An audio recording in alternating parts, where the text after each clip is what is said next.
ሃሌሉያ! እግዚአብሔርን እናመሰግነዋለን። አሜን። ይህንን ጊዜ፣ ይህንን ሰዓት፣ ይህንን እድል የሰጠን እግዚአብሔር የተመሰገነ ይሁን።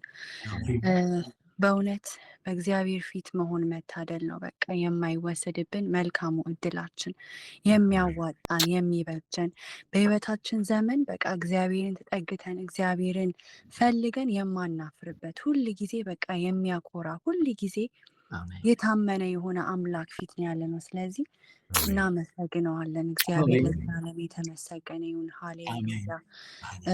የጠበቀን የረዳን ያገዘን በእውነት ከሳምንት ሳምንት መገናኘት በቃ ከሁሉም በላይ ደግሞ የእግዚአብሔርን ፊት ለመፈለግ መገናኘት ቀላል አይደለም።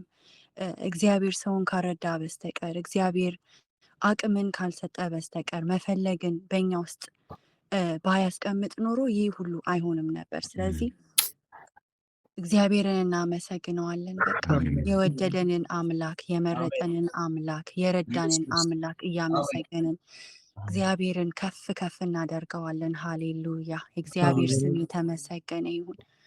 ሃሌሉያ! ኦ ጌታ ሆይ እናመሰግንሃለን። እግዚአብሔር አባት ሆይ እናመሰግንሃለን። ከፍ ከፍ እናደርግሃለን። ጌታ ሆይ እግዚአብሔር አባት ሆይ በእውነት በዚህ ሰዓት በዚች ጊዜ ደግሞ ፊትህን እንድንፈልግ ስለረዳህን አቅም ስለሰጠህን ጌታ ሆይ እናመሰግንሃለን።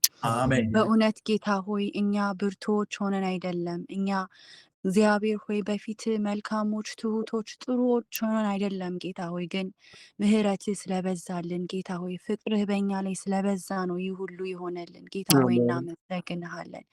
እግዚአብሔር አባት ሆይ ከፍ እናደርግሃለን። በጌታ በኢየሱስ ስም አንተ ተመስገን። እግዚአብሔር ሆይ ስለጠበቅከን ስለረዳህን ጌታ ሆይ ኢየሱስ ከቀን ቀን ከሳምንት ሳምንት ከወር ወር ከዓመት ዓመት እያሻገርከን ስለሆነ እናመሰግናለን። እግዚአብሔር ሆይ ያንተ ጥበቃ ያንተ አብሮነት ስላልተለየን እናመሰግንሃለን። እግዚአብሔር ሆይ እንዳይን ብሌን እየጠበቅከን በክንፎች ጥላ ስር እያሳረፍከን ጌታ ሆይ ዛሬ ላይ ይኸው በፊት መሆን ችለናል። በምስጋና በፊት ቆመናል። ጌታ ሆይ እናመሰግንሃለን። በጌታ በኢየሱስ ክርስቶስ ስም ስምህ ይባረክ። በጌታ በኢየሱስ ስም ስምህ ይባረክ። ጌታ ሆይ ምሕረትን እያሰብን ቸርነትህን እያሰብን መልካምነትን እያሰብን ጌታ ሆይ ፍቅርህን እያሰብን እናመሰግንሃለን። ጌታ ሆይ አንተ ተመስገን። ስለወደድከን ስለረዳህን ስላገዝከን ጌታ ሆይ በእውነት እናመሰግንሃለን። ምሕረትህ በእኛ ላይ ስለበዛ እናመሰግንሃለን። ጌታ ሆይ በጌታ በኢየሱስ ስም አንተ ተመስገን ተመስገን ተመስገን ጌታ ሆይ ሃሌሉያ። እግዚአብሔር ሆይ በፊት የምንሆንበትን አቅም እድል ስለሰጠህን እናመሰግናለን። ፍላጎትን በእኛ ውስጥ ስላስቀመጥክ እናመሰግንሃለን ጌታ ሆይ ሃሌሉያ። ኦ መንፈስ ቅዱስ ስምህ ይባረክ። ሃሌሉያ። እግዚአብሔር አባት ሆይ አሁንም ደግሞ እግዚአብሔር ሆይ እርስ በርስ ልንማማር ከቃል ልንካፈል በፊት መተናል። ጌታ ሆይ አንተ አልፈ እንድትናገረን እግዚአብሔር ሆይ የህይወትን ቃል የሚያድስን ቃል እግዚአብሔር ሆይ እንድትናገረን በኢየሱስ ስም እኔ ጸልያለሁ።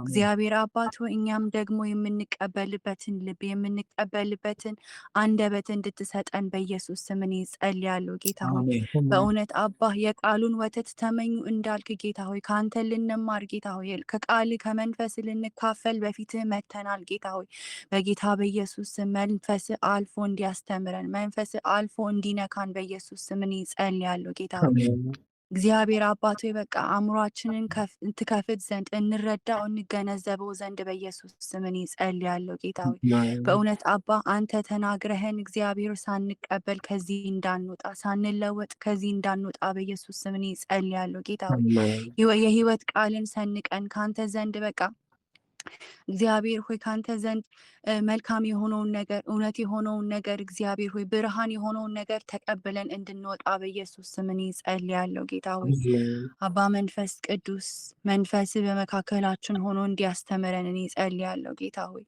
እግዚአብሔር አባት ሆይ የምንሰማውን ቃል ደግሞ እግዚአብሔር ሆይ ሰምተን ብቻ የምንተው ሳይሆን ሰምተን የምንኖር ሰው ሰዎች ታደርገን ዘንድ በኢየሱስ ስም እኔ ጸልያለሁ። ጌታ ሆይ አባ መንፈስ ቅዱስ ይህንን ስለምታረግ ደግሞ እጅግ አድርገን እናመሰግንሃለን። እግዚአብሔር ሆይ ቀርቶ ባለን ጊዜ ቀርቶ ባለን ሰዓት ሁሉ አንተ ከኛ ጋር እንድትሆን በኢየሱስ ስም እጸልያለሁ። እግዚአብሔር ሆይ በጌታችን በኢየሱስ ስም አሜን። ሃሌሉያ። ተባረክ ሚልክ ጌታ ይባርክሽ። ዌልካም ብለናል። ሁላችሁንም ሰላም ማለት ትችላላችሁ።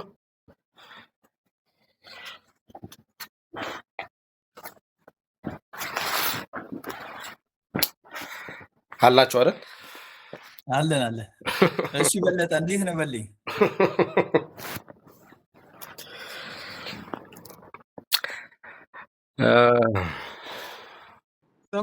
ሶሪ ሚዩት ላይ ሆኜ ነው። ሰላም ብያለሁ። እንዴት ናችሁ ቅዱሳን? እግዚአብሔር ይመስገን። እንዴት ነህ? እግዚአብሔር ይመስገን በጣም ደህና ነኝ። አለን። እንኳን ደህና መጣችሁ በድጋሚ። እምነት ሰላም ብለናል። እንዴት ነሽ? ኤልያስ፣ አማኑኤል፣ አሜን። ሰላም እንዴት ናችሁ? እግዚአብሔር ይመስገን። አለን ደህና ነን። ይህን ያህል ሰላም ከተባለ ሰላም ብያለሁ ሁላችሁንም። እንዴት ነው? ሰላም ብለናል። ሰላም ኤሊ። እሺ ሰላም አለን። አይ ቲንክ ያ 2 ሳምንት እንደምታስታውሱት ከቄስ ትዕግስቱ ሞገስ ጋር እግዚአብሔርን ቃል ማሰላሰል በሚል ርዕስ እግዚአብሔርን ሀሳብ ስንነጋገር ነበረ። እግዚአብሔር ደግሞ ስለዛ እናመሰግናለን። በጣም ጥሩ ጊዜ ነበር እግዚአብሔር የሰጠን። በጣም ተባርከናል፣ ተጠቅመናል በዚያ ትምህርት። እግዚአብሔር እሳቸውንም ይባርክ። እንግዲህ በዚህ ምክንያት ካቋረጥንበት ጊዜ ጀምሮ ያለው ክፍል ትንሽ ረዘም ይላል። ቢሆንም በተቻለን አቅም እንደምንም ወደፊት ላሉት ጊዜያቶች ኦልሬዲ ወደ ስኬጁላችን ስለምንመለስ አይ ቲንክ ለማስታወስ ያህል ወደዛ ፖይንት እንምጣና የተወሰነ ያለን ሀሳቦች እዚህ ላይ ሪፍሌክት እናደርጋለን። የዛኔ ካስታወሳቸው አቁመን የነበረው አዲስ ኪዳን ማርቆስ ወንጌል ምዕራፍ 1 ላይ ነበረ፣ ሙሉውን ማለት ነው። አንብበን የጨረስነው የዛኔ ወር የመጨረሻው ሪፍሌክሽን የነበረው እና ስለዚህ ማርቆስ ዛሬ ከምዕራፍ 2 እስከ ምዕራፍ 12 እስከ ትናንትናው ድረስ ይሆናል ማለት ነው። ሪፍሌክት የምናደርግበት ክፍል ማርቆስ ምዕራፍ 2 እስከ ምዕራፍ 12 ድረስ። በዛኛው ዘሌዋውያን ላይ ነበርን እስከ ምዕራፍ 25 ድረስ ሪፍሌክት አድርገናል። ስለዚህ ከምዕራፍ 26 ጀምሮ ዘሌዋውያን ሁልቁ ደግሞ ሙሉ ምዕራፍ ጀስት ሪፍሌክት የሚደረግበት ክፍል ነው እና አሁን ያለንበት ደግሞ የዘዳግም መጽሐፍ ከምዕራፍ 1 እስከ ምዕራፍ 16 ድረስ ያለው ይሆናል። አይ ኖው ኢትስ በልኪ ግን አትሊስት ሰው ሁሉ አለኝ ጀስት መለዋለኝ በሚል በዚያው ዘነ ፖይንቶችም ላይ ቢሆን አንስተን ማለፍ እንችላለን። ጥያቄዎች ካሉ ከዚህ በፊትም እንደተነጋገር ነው ግሩፕ ላይ ፎርዋርድ ብታደርጉልን አትሊስት እነሱን ጥያቄዎች ሰብስበን እርስ በርስ እንወያይባቸዋለን። ከኛ በላይ ከሆኑ ደግሞ ጀስት አገልጋዮችን ለመጋበዝ እንሞክራለን። እንደዛ ነው በተነጋገርነው። አሁንም ጀስት እንደዚህ አይነት ሀሳብ ካለ ማለት ነው የዛሬውን ክፍል ስለዚህ መጀመር እንችላለን። ከማርቆስ 2 እስከ 12 ባለው ክፍል እና ነምበርስ ኦር ዘ ሁልቁ ሙሉ ምዕራፉን ዘሌዋውያን ከ26 ጀምሮ እስከ መጨረሻው ምዕራፍ ድረስ እና ዘዳግም ከምዕራፍ 1 እስከ ምዕራፍ 16 ባለው ክፍል ላይ እንደዚህ መነጋገር እንችላለን። ሬዲ የሆነ ሰው እስቲ ብትባርኩን ደስ ይለናል። ከቆይታ በኋላ ተመልሰናል። ተባረኩ።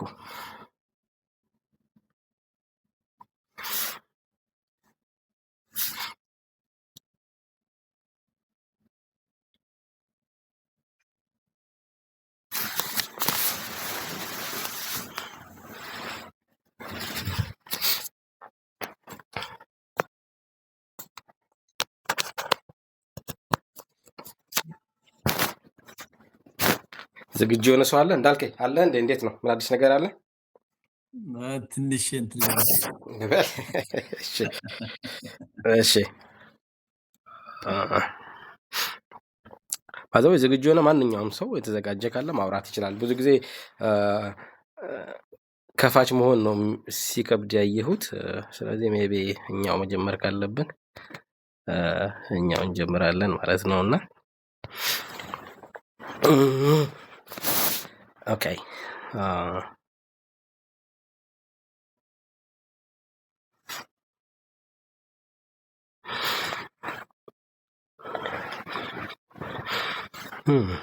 እስቲ አንዴ ይቅርታ መጽሐፍ ለመሄድ ካለብኝ ልሄድ ነው።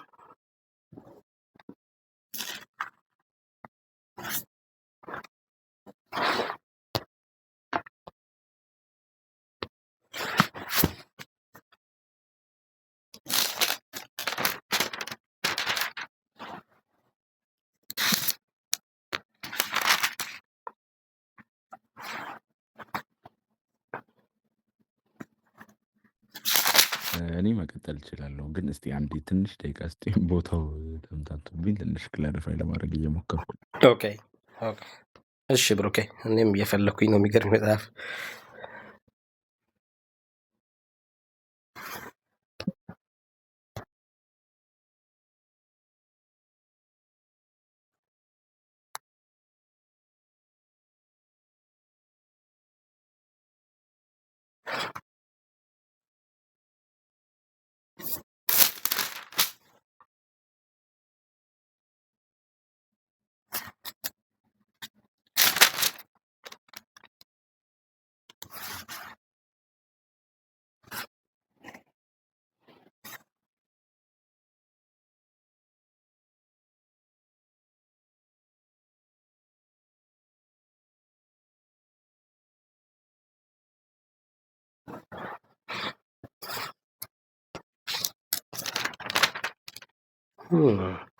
አራት አስራ በጌታስ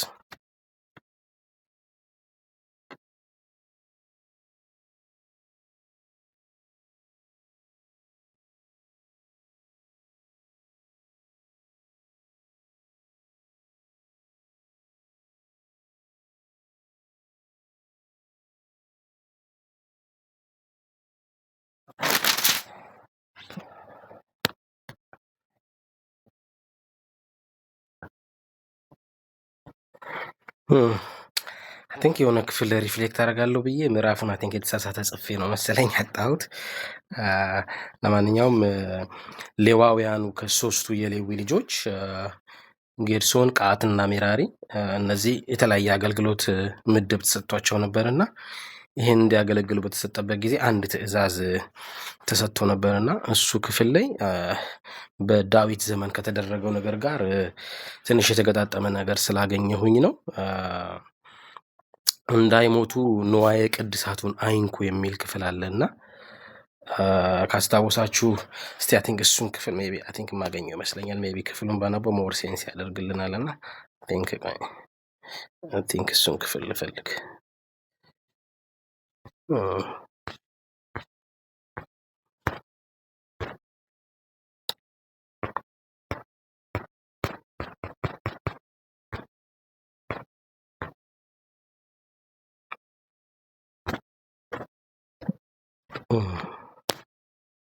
ጂሰስ የተለዋወጠች አቅርቦላቸዋል።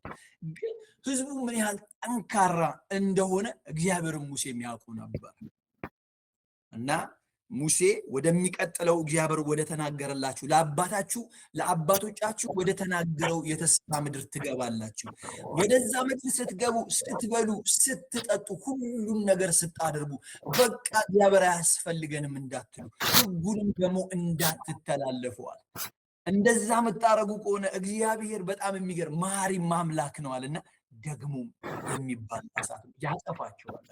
እና እግዚአብሔር የሚላችሁን ስሙ፣ ህጉን አክብሩ፣ በትእዛዙ ተመላለሱ፣ ይሄንም ህግ ለልጅ ልጆቻችሁ አስተምሩ፣ በእጅ ላይ አስቀምጠው፣ በመቃነ ላይ አስቀምጠው፣ ለትውልድ በአንገት ላይ ሰረው እያለ ምን ያህል እግዚአብሔር ለህጉ በጣም ሲሪየስ ሆኖ ይናገር እንደነበር እዚህ መጽሐፍ ላይ ሙሴ ለሕዝበ እስራኤል በጣም አጠንክሮ ይናገራቸዋል።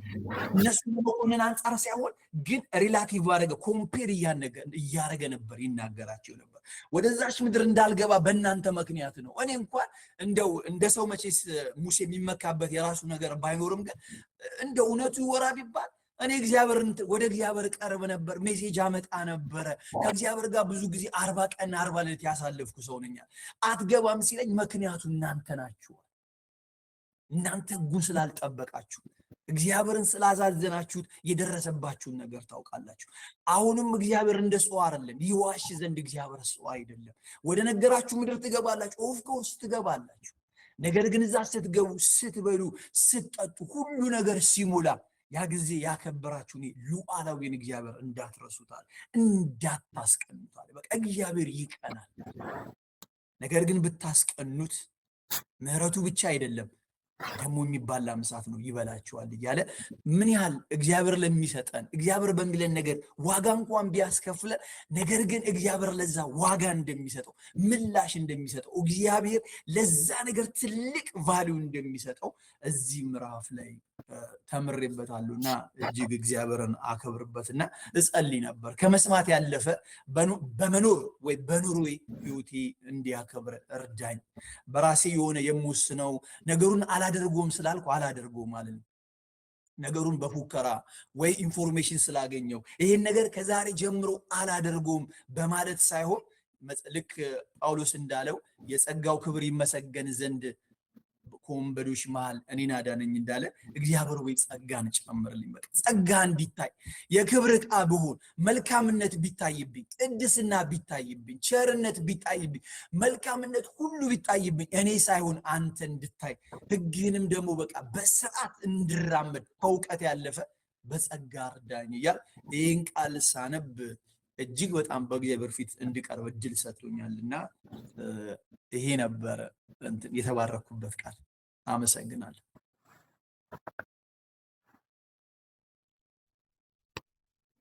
ተባረክ እንዳልክ ጌታ ይባርክህ።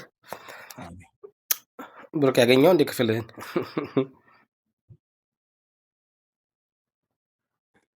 ነገር ግን ትንሽ ጊዜ በስተቀር አንተ ከቻልክ ቀጥል። ኦኬ እሺ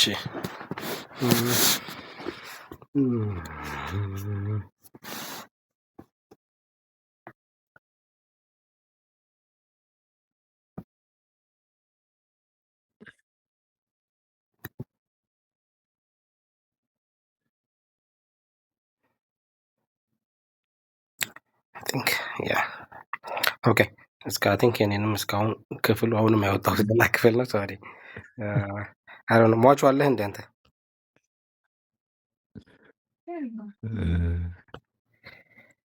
ኦኬ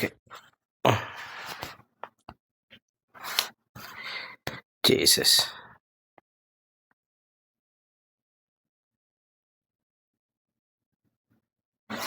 በጌታ በኢየሱስ ነው።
ኦኬ እሺ፣ እኔ ላውራ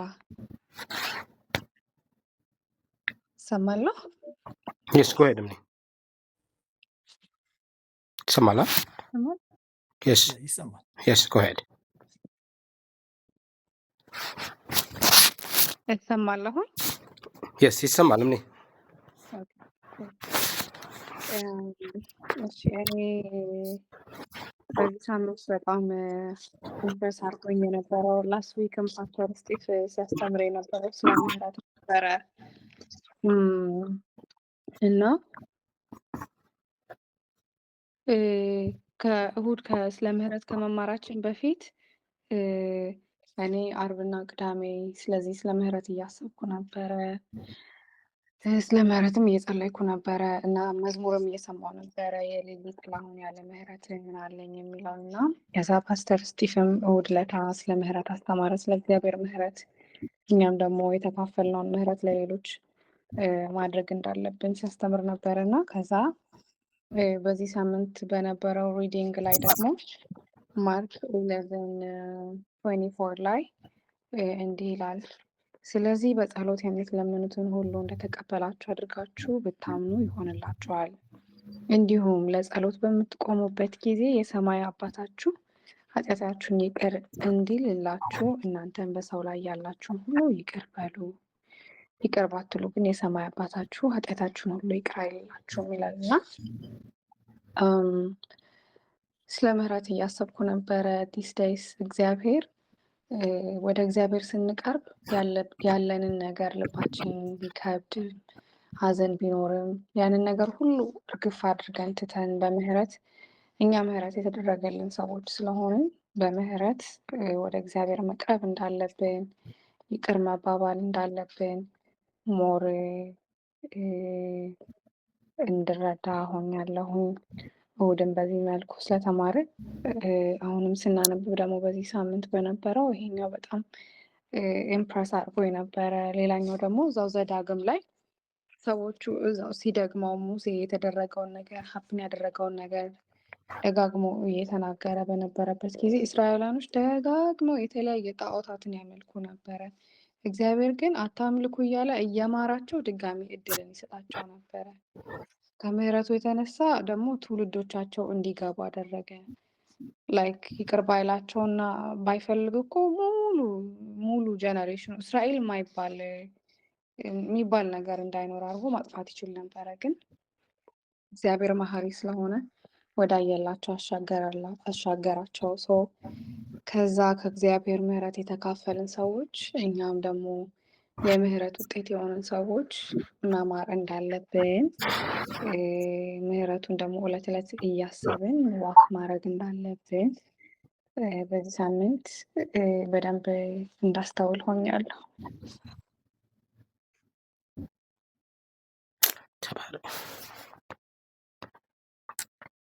ቴንኪዩ ተባረክ። ምን አሜን አሜን። Yep.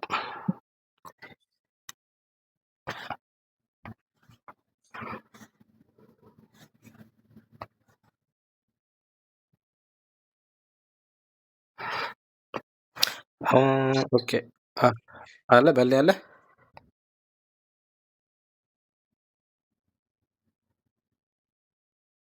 በል go ahead. I think unmute ያደረክ መስሎኝ ነው።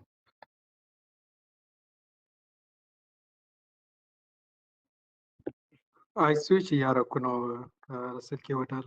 ኦኬ አሪፍ። ሌላ ሰው ይሄድና ኦኬ ይሞክራል። ጥሩ። እስቲ አንድ የአዲስ ኪዳን ክፍል ላይ በማርቆስ ወንጌል ምዕራፍ 4 ላይ ጌታ ኢየሱስ ስለ ዘሪው ምሳሌ የተናገረበት ክፍል አለ። እዛ ክፍል ላይ ያው የምናውቃቸው ናቸው፣ የተለመዱ ናቸው እና ዘሪ ሊዘራ ወጣ ይለናል። ዘሩ የወደቀበት ቦታ የተለያየ ነው። ጭንጫ አለ፣ እሾህ አለ፣ መልካም መሬት አለ። ጀስት እንደዛ አይነት ናቸው እና እዛ ጋር በጣም ሲገርመኝ የነበረው ያ ሁላችንም በኮመን ሴንስ የምናውቀው ነገር አለ። እግዚአብሔርን ቃል ያው ምሳሌ ስለሆነ በኋላ ደቀ መዛሙርቱ ለብቻ ይጠይቁት ነበርና በቀደም ቄስ ትዕግስቱም ይሄን ነገር ሲያነሱ ነበረ እና ለብቻቸው ሲሆኑ ይጠይቁት ነበረ። ወደ ቤት ሄዱ ምሳሌው ምንድነው ለኛ ተርጉምልን ይሉት ነበር አይደለ? ስለዚህ ያሰላስሉት ነበረ ያንን ቃል ማለት ነውና እሱን ቃል እያሰብኩት ነበረ ቄስ የተናገረውን ጊዜ ማለት ነውና በጣም ያስገርመኝ የነበረው ግን የዛሬው ምሳሌ ካነሳ በኋላ ዘሪው ዘሩን ይዘራል፣ እኛ ደግሞ የተቀበልን አለን ደግሞ አደራ የተሰጠ ሂዱ ተናገሩ የተባለን ማለት ነውና ብዙ ጊዜ ሰዎችን የእግዚአብሔርን ቃል ስንናገራቸው በአንድ ጊዜ እንዲያምኑልን እንፈልጋለን አይደል? አሁን እንደዛ አይነት አሰራር እግዚአብሔር የለውም። ሜቢ ሊነካ ይችላል። በአንድ የወንጌል ስብከት የመጡ በጣም ብዙ ሰዎች አሉ። በቀደም የዘርፌን ምስክርነት ስሰማ ነበርና መዳን በሌላ በማንም የለም የሚለውን በሐዋርያት ሥራ ምዕራፍ 4 ቁጥር 12 ላይ ያለውን ጌታ እንዴት እንዳገኘ ስትናገር ትላንትና የዳንኤል ለሚካኤልንም አንድ ኢንተርቪው ያየሁኝ ነበርና እዛም ላይ ዳንኤል አምደ ሚካኤል አንድ የዮሐንስ ወንጌል ምዕራፍ 14 ቁጥር 3 ላይ ያለውን መንገድና እውነት ሕይወት እኔ ነኝ። እንደዚህ አይነትም በቃ ያንን ቃል ባነበቡ ወር በሰሙ ሰዓት ላይ ልባቸው በቃ ስቅዝ ብሎ ይቀራል። አሁን ዳንኤል አምደ ሚካኤል ሰው ቤት ነው ያንን ነገር የሰማው። በቃ አለቅ አለው እና በዚያው ሰዓት ነው በዚያው ቅጽበት ነው ምን ላድርግ ነው ያልኩት አለ። ካስታወሳችሁ በእስር ቤት ያሉ ጳውሎስና ማናቸው እስር ቤት ያሉ የዛ የወህኒ ቤቱ ጠባቂ ሰው አይደል መልአኩ መጥቶ እዛ ወህኒ ቤት ውስጥ ያደረገውን ሲያዩ ራሳቸውን ሊያጠፉ ነበር ያመለጡ መስሏቸውና በዛን ሰዓት ላይ ተመሳሳይ ነገር ነው አሁን ዳንኤል ላይ ምስክር ሊሰማሁት እንዳልኳችሁ ማለት ነውና ምን እናድርግ ነው ያሉትና በዚህ መንገድ እግዚአብሔር ይመጣል። ግን አሁን ከኛ የሚጠበቀው እከሌኮ በከሌ መንገድ አመነልኝ ያለው ያ የእግዚአብሔር አሰራር ነው። ማብቀል የእግዚአብሔር አሰራር ነው። ጳውሎስ በቆሮንቶስ መልእክቱም ላይ ካስታወሳችሁ በቆሮንቶስ ቤተክርስቲያን ክፍፍል በመጣበት ጊዜ እኔ ከሌ ነኝ እንደዚህ የሚል ነገር መጥቷልና ክርስቶስ ተከፍሏልን እንዲህ ባለበት ክፍል ላይ ጳውሎስ አንድ የተናገራቸው ነገር አለና እኔ ምንም ነኝ አለ። በቃ እኔ የሆነ ነገር እናገራለሁ እንደዚህ ያደርጋለሁ ከሌ ይተክላል ከሌ ያጠጣላል የሚያሳድግ ግን እግዚአብሔር ነው ይላልና አሁንም የእግዚአብሔርን ቃል ስንናገር ምን ተስፋ አድርገን እንናገራለን? እግዚአብሔርን ተስፋ አድርገን። እግዚአብሔርን ቃል ማንም ተናግሮ በሱ ምክንያት የሚጸና ሰው የለም። ምክንያቱም ለሞት የተመደቡ ሰዎች እንዳሉ ማሰብ አለባቸው። እግዚአብሔር ለሞት መድቧቸው ሳይሆን በቃ የእግዚአብሔርን ቃል ሪጀክት የሚያደርግ እንዳለ መወቁ ማለት ሁሉ ሰው አይደለም እንደምናውቀው ማለት ነውና ጀስት ተስፋ የምናደርገው እግዚአብሔርን ነው። በቃ እኛ እግዚአብሔርን ቃል መናገር ከኛ ድርሻ የሚጠበቅብን እሱ ነው። አይ ቲንክ በአንደኛ ጴጥሮስ መልእክት ላይ ይመስለኛል አንደኛ ጴጥሮስ ምዕራፍ 2 ቁጥር 9 ላይ እንዲህ የሚል ቃል ተጽፏል እና እሱን እንዳስብ ነው እያደረገኝ ያለው። አይ ቲንክ እሷን ክፍል አንብባትና ወደ እንትን እንሄዳለን እና እንዲህ ይላል አንደኛ ጴጥሮስ ምዕራፍ 2 ቁጥር 9 ላይ እናንተ ከጨለማ ወደሚደነቅ ብርሃኑ የጠራችሁን የእርሱን በጎነት እንድትናገሩ የተመረጠ ትውልድ፣ የንጉሥ ካህናት፣ ቅዱስ ሕዝብ፣ ለርስቱ የተለየ ወገን ናችሁ ይላል እና እኛ ብርሃን ውስጥ አልነበርንም። ከጨለማ ነው የመጣን፣ ያውም ድቅድቅ ከሆነ ጨለማ የመጣንበት ደግሞ የሚደንቅ ብርሃን ነው። ስለዚህ ያየነውን ብርሃን መናገር የኛ ድርሻ ነው። ስለዚህ መናገር ነው ከኛ የሚጠበቀው። ሰዎቹ ግን እንዲድኑ ማድረግ የኛ ስራ አይደለም፣ የእግዚአብሔር መንፈስ ቅዱስ ስራ ነው። ስለዚህ እዚች ጋር እንደውም የሰናፍጯን ቅንጣት ምሳሌ ያነሳልና የእግዚአብሔር መንግስት እንደዛ ናት ይላል። ትንሽ ናት፣ ስትዘራ ትንሽ ናት፣ ስትበቅል ግን ወፎች በላዩ ላይ እስኪሰፍሩባት ድረስ በጣም ብዙ ቅርንጫፍ ታፈራለች ይላል እና የእግዚአብሔር መንግስት ትንሽ ትመስላለች ጅማሬዋ፣ ግን ስትበዛ ከአብቃያዋ የተነሳ ከዛ ከቃሉ ባለቤት የተነሳ ከዘላለም አጀንዳው ባለቤት የተነሳ ግን እንደዛ ሆና አትቀጥልም። ስለዚህ የምትሰፋ ናት። ከኛ ምን ይጠበቃል? መናገር። ዛሬ ኢትዮጵያ ውስጥ ያለውን የወንጌል አማኞች ቁጥር ብንመለከት አሁን ማተር ያደረገኝ ቁጥሩ ሳይሆን ማን እዚህ ደረጃ ይደርሳል ብለዋል። ምክንያቱም የተረገጠ ህዝብ ነው፣ የተጨቆነ ህዝብ ነው፣ የተገደለ ህዝብ ነው። በጣም ማህበራዊ ነገር ላይ ይገፋ የነበረ ህዝብ ነው። ያ ነው የሰፋው። ስለዚህ የእግዚአብሔር መንግስት እንዴት ሆና እንደምትበቅል እኛ አናውቅም። ስለዚህ ይሄ መንፈሳዊ ዓለም ላይ የሚሰራ ስራ ነውና ከኛ ምን ይጠበቅብናል? አንዲትም ነገር ይሄ በሚታይ ነው። ደመናም የለም የሚታይ ነገር የለም፣ ዝናብ የለም፣ ግን ሸለቆ በውሃ ይሞላል እንደሚል እግዚአብሔር ቃል እንደዚህ ምንም በማይታይ በሚመስልበት ምድረ በዳ በሚመስልበት ቦታ እኛ በእምነት እንዘራለን። እግዚአብሔር ግን ያበቅላል እና ጀስት ታላቅ መታመን እንዲሆንልኝ አድርጎልኛልና የስ ያንን ከዛ ክፍል ላይ አግኝቻለሁ። ጀስት ሞር ደግሞ በኋላ አወራለሁ። ተባረኩልኝ።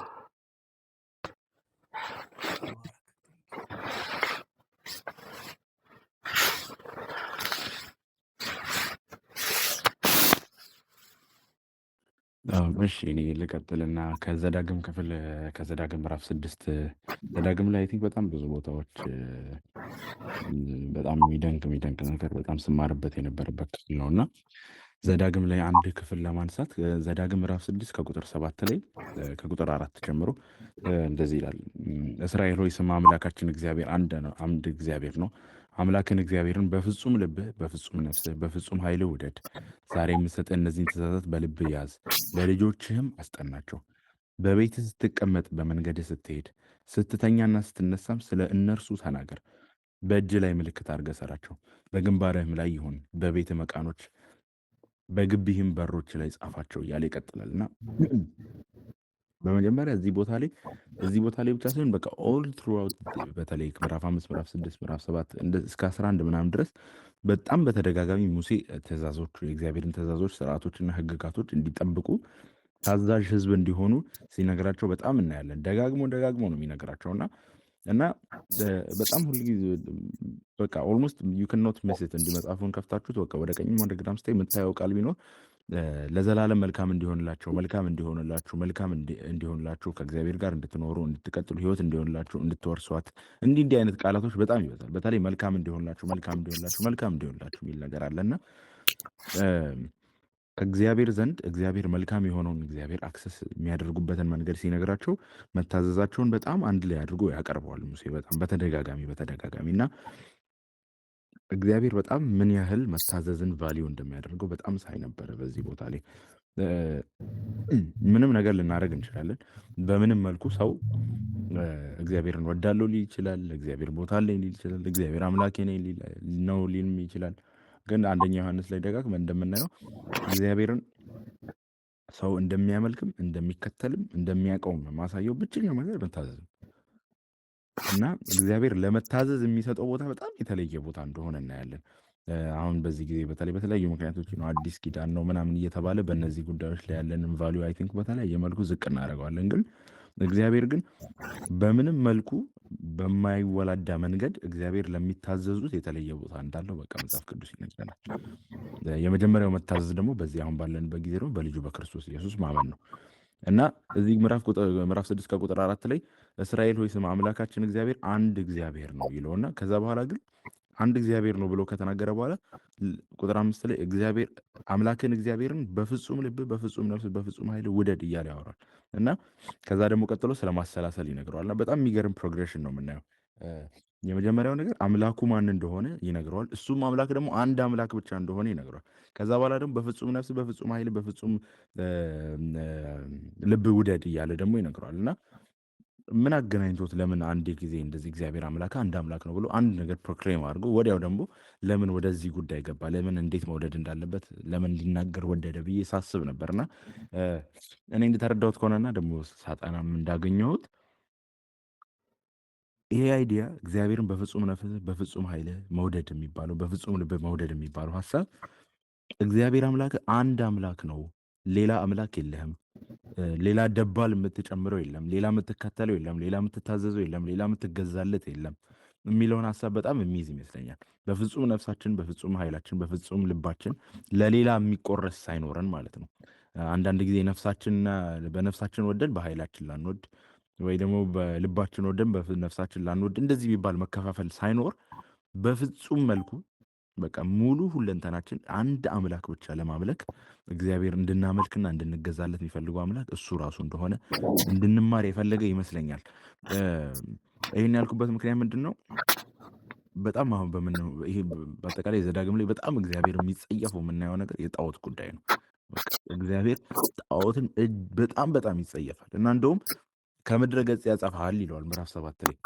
በቃ እነሱ የሚያመልኩትን ማምለክ ከጀመር ከምድረ ገጽ ያጠፋሃል፣ በቃ እግዚአብሔር ቁጣው በአንተ ላይ ይነዳል እያለ ይናገራል እና በዚህ ጊዜ ደግሞ እንደምናየው አሁን የምንጠፈጥፈው የሆነ ብረት የለም፣ የሆነ የምንገጣጥማቸው ነገሮችም የሚኖረውን አይደለም። ግን ተመሳሳይ መንገድ ግን አሁን ላይ ግን በጣም ብዙዎቻችን ሳናውቅ አይ ቲንክ በተለያየ መልኩ የምናመልካቸው ጣዖቶች ይሆኑ ወይ ብዬ አሰብኩ እና አንድ አምላክ እንዳለው ሰው በቃ ሌላ የሚገዛ አንድ አምላክ አለኝ ማለት ሌላ የምፈልገው የለም፣ ሌላ የምገዛለት የለም፣ ሌላ የሚናፍቀኝ የለም። ለህይወቴ የምመኛቸው ነገዬን ሳስብ መጀመሪያ የምሰጠው ለእግዚአብሔር ነው። ነገዬ ላይ እቅዶች አውጥቼ እግዚአብሔር ወይን ካሳካው ሳይሆን ነገዬን ካይሆንና የፈለግከውን ወስንበት አይነት ነገር ይሆናል። አንድ አምላክ ሲኖረን ማለት ነው። በትላንትናችን ላይ ለሆኑ ጉዳዮች መልሱን የምንጠብቀው ከእግዚአብሔር፣ ዛሬ ላይ ለምንኖርበት ነገር መኖራችን ሙሉ ለእግዚአብሔር፣ መኖራችን ለእግዚአብሔር፣ የምንኖረው በእግዚአብሔር፣ የምንኖርለትም ደግሞ እሱ ራሱ እግዚአብሔር ይሆናል እና ይሄ እግዚአብሔር በምን ያህል መጠን እግዚአብሔር ጣዖቶች እንደሚቃወምና እንደሚጠላ በጣም ማስተዋል እንዳለብን ያየሁበት ቦታ ነው እና በዚህ ጊዜ ደግሞ አሉብን የምንላቸው ጣዖቶች ኢትስ ኖት የሆነ ቅድም እንዳልኩት የሆነ ጣዖት አቁመን ላንሰግድ እንችላለን። ግን ጊዜያችንን ስናይ፣ ገንዘባችንን የምናወጣበትን ቦታ ስናይ፣ ሰውን ትሪት የምናደርግበትን መንገድ ስናይ፣ ከእግዚአብሔር ቃልና ከጸሎት ጋር የተለያየ መንገድ ከእግዚአብሔር ሕዝብ ጋርም ደግሞ ህብረት ስናደርግ ስናይ በጣም ልባችን ላይ ከፍ ብሎ የሚታየው ነገር ምንድን ነው? ልባችን የምር የሚገዛው ይሄ ነገር ቢጠፋ በቃ መኖር አንችልም የምንልለት ጉዳይ ምንድን ነው ብዬ በጣም ሳስብ ነበረ እና እግዚአብሔር አምላካችን አንድ አምላክ ነው ካልን በቃ እሱ ነው አምላካችን። ሌላ ነገር ሊኖር አይገባም። ሌላ የምንኖርለት ለዚህ ጉዳይ እኖራለሁ ምንልለት የሆነ የምናከብረው ከሱ በላይ ከፍ የምናደርገው ፕራዮሪታይዝ የምናደርገው ነገር ሊኖር አይገባም የሚል ሀሳብ ሳይ ነበር። ሜቢ አንድ ነገር ብቻ ለመጨመር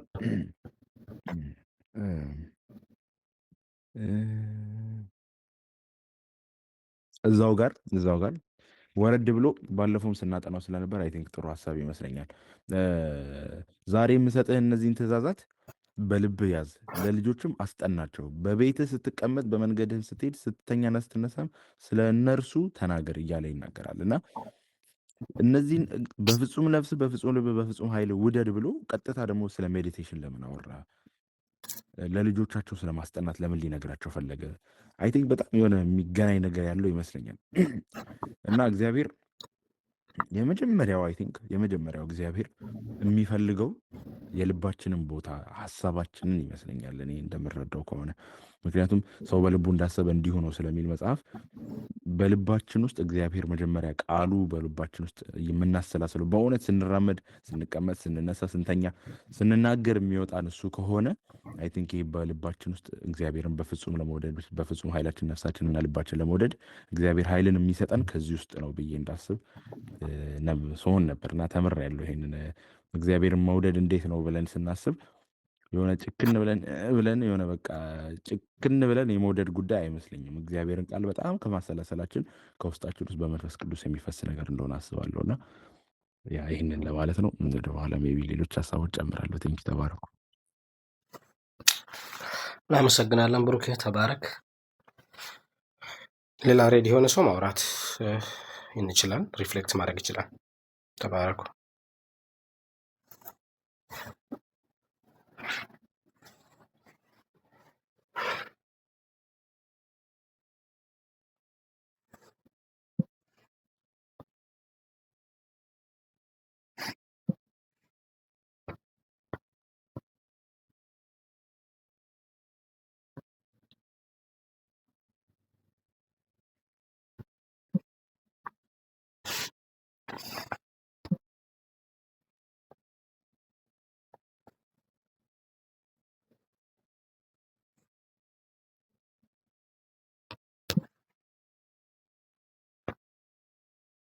ኦኬ፣ ቀደም እስቲ ባወራሁበት ክፍል ላይ ከዚህ ከወንጌል ጋር በተያያዘ የማርቆስ 5 ምዕራፍ 5 ላይ ጌታ ኢየሱስ ወደ ባህር ማዶ እንሻገር ብሎ ወደ ጌርጌሶን ሀገር በመጡ ጊዜ የምታስታውሱት አንድ ሰው አለ እና የርኩስ መንፈስ ያዘው ሰው ጀስ በቃ እና ያንን ሰው ባገኘው ጊዜ ጌታ ኢየሱስ ያው በጣም ብዙ ጭፍራ ነበር የነበረበት አይደል? የአጋንንት ስብስብ ነው እንግዲህ በጣም ብዙ ሰራዊት ነው እንግዲህ የአጋንንት ሸክም ቢሆን አረው ነው በምን ቢመዘን ክብደቱን መግለጽ እንደሚቻል አላውቅም።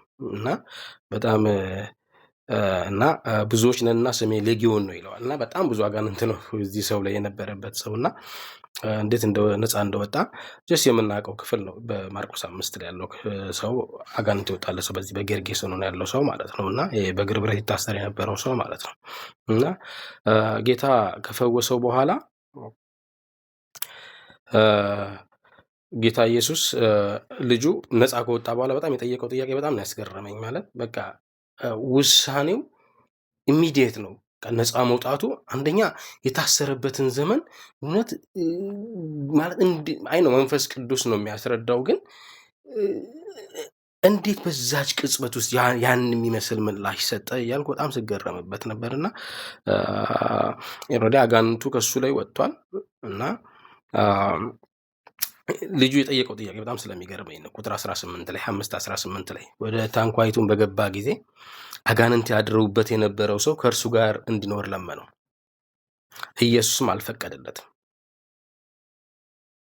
ኢየሱስም መከተል ፈልጓል። ጥሩ ነው ማለት ወንጌል በዛ መንገድ ይሰራል። ጌታን ፊዚካሊ በምድር ላይ ስለነበረ ተከትሎት አብሮት መሄድ ማየት ይችላል፣ የወንጌሉ አካል መሆን ይችላል። ነገር ግን እግዚአብሔር ሌላ የሚበልጥ ተልቆ ሰጠ። ምክንያቱም እነሱ በሚሄዱበት መንገድ አብረውት ደቀ መዛሙርቱ አለው፣ ራሱ ጌታ ኢየሱስን ፊዚካሊ በምድር ላይ ስለነበረ ያንን የሚሰሩበት ጊዜ ነበር እና ጌታ ኢየሱስ የመለሰለት መልስ በጣም ነው የሚገርመኝና ወደ ቤትህ በቤተሰቦች ዘንድ ሄደ ጌታ እንዴት ያለ ታላቅ ነገር እንዳደረገልህ እንዴትስ እንደማረህ አውራላቸው አለው። ስለዚህ ወንጌል ከቤተሰብ ነው አንደኛ የሚጀምረው። እዛው አጠገባችን ካሉት መዳን ለዛ ሰው ሆኖለታል። አንዱ ምስክርነት ለዚህ ነው። አይ ቲንክ የሐዋርያት ሥራ ምዕራፍ 13 ቁጥር 3 ላይ መሰለኝና ቃሉን በድንቅና በታምራት ያጸና ነበር ይላል አይደል? ስለዚህ ለብዙዎች ወደ ወንጌል መምጣት አንዱ ምልክቶች የሚጠቅሙት ለዚህ ነው። ሰዎች በቃ ፕራክቲካል የታየ ነገር አለ እና አይ ቲንክ በአንደኛ ቆሮንቶስ መልእክት ላይም እንደሚል ክፍል አለ አይደለ? አይሁድ ምልክትን ይሻሉ፣ የግሪክ ሰዎች ደግሞ ጥበብን ይላል። እንደዛ አይነት ነገር አላቸው ሰዎች። ስለዚህ የሚታይ ነገር ይፈልጋሉ። ለእንደዚህ አይነት ሰዎች ደግሞ ይሄ እምነት የሆነላቸው ሰው የመጀመሪያ መስካሪ ይሆንላቸዋልና ፕራክቲካል ነው። ስለዚህ ጌታ ወደ ሌላ አይደለም የላከው፣ እቤትህ ሂድ ነው ያለው። ጌታ እንዴት ያለ ታላቅ ነገር እንዳደረገልህ እንዴትስ እንደማረ አውራላቸው ነው ያለው። ስለዚህ እሱም ሄዶ ኢየሱስ እንዴት ያለ ታላቅ ነገር እንዳደረገለት 10 ከተማ በሚባል ሀገር ይሰብክ ጀመረ። እሱ ጭራሽ ለቤተሰቦች የተባለው ሰውዬ ወደ ሌሎች ከተሞች ነው ሄዶ መስበክ የጀመረው። ጭራሽ ሰፍቷል። እና የወንጌል ማለት እኛ የዳንን ሰዎች ስንድን እኛ ጋር ድኖ የሚቀር ነገር እግዚአብሔር አልሰጠንም። በቃ የእኛ መዳን እንዲሄድ እግዚአብሔር ይፈልጋል፣ ከኛ እንዲወጣ ይፈልጋል። እኔ ብቻ እንድቀር አይደለም፣ ቀጣዩን ስራ ለእኛ ነው የሰጠው። ስለዚህ ልክ በማቴዎስ 28 ከ19 እስከ 20 ላይ ተጽፎ እንደሚገኘው ወደ ዓለም ሁሉ ሂዱ እንደዚህ እያለ የሚናገርበት ክፍል በቃ መናገር ግድ ነው። ዓለም ምናልባት ጂኦግራፊካሊ ያለውን ቦታ የሚያካለው እናስባለን። ሌላኛው ደግሞ በዓለም በክርስቶስ ያይደሉትን በዓለም በኃጢአት የሚመላለሱ በስርዓት ውስጥ ያሉ ሰዎችም ጋር እንድንሄድ የእግዚአብሔር ፈቃድ ነውና ዋናው ፖይንት እዚህ ጋር ላውራ የፈለግኩት ፖይንት የተቀበልነው ነገር እኛ ጋር የሚቀር አይደለም፣ የሚቀበር አይደለም። የሚቀበር አይደለው የእግዚአብሔር ቃል ምስክርነት። በቃ ድኛለሁ አይደለ? አትሊስት የምናገረው ነገር አለኝ፣ የማወራው ነገር አለኝ። በህይወት የእግዚአብሔር ለውጥ አድርጓል። በፊት የነበርኩበትን ህይወት አልኖረውም። የኃጢአት ህይወት በፊት ይገዛኝ ነበር፣ ዛሬ በእኔ ላይ ስልጣን የለውም። ይህን ከየት አገኘኸው ነው? በክርስቶስ በማመን ክርስቶስ ወደ እኔ መጣ። እኔ ጋር ከገባው ከተቀበልኩት ህይወት የተነሳ ነው ይሄ እኔ ጋር የሆነው። ስለዚህ ይሄ ህይወት ሌሎችም እንዲሰጥ አትሊስት አጠገቤ ካለው ሰው መጀመር እችላለሁ። በቃ ቤተሰቦቼ የግዴት ወንድሞቼ ብቻ ላይሆኑ ይችላሉ፣ በአጠገብ ያሉ ወዳጆቼ፣ ጓደኞቼ። ስለዚህ ጀስ ወንጌል እዛ ድረስ ይሄዳልና ጀስ የያዝናትን የተቀበልናትን የጌታ ነገር የግድኛ ታምራትና ድንቅ መፈወስ ምናምን ማድረግ ላይ ይጠበቅብን ይችላል። ቅድም እንዳልኩት ማለት ነው የሚያበቅል እግዚአብሔር ነው። እንዴት ይበቅላል፣ እንዴት ይሰራል፣ እሱ የእግዚአብሔር ስራ ነው። ግን ከኛ የሚጠበቅ ስራ አለ። የተቀበልነውን ህይወት ለሌሎች መናገር ይጠበቅብናል። ጀስት እዛ ላይ ፎከስ ብናደርግ ጥሩ ነው። እግዚአብሔር ይሄን አስተምሮኛል። ተባረኩልኝ። ማውራት የፈለገ ሰው መቀጠል ይችላል። ተባረኩ።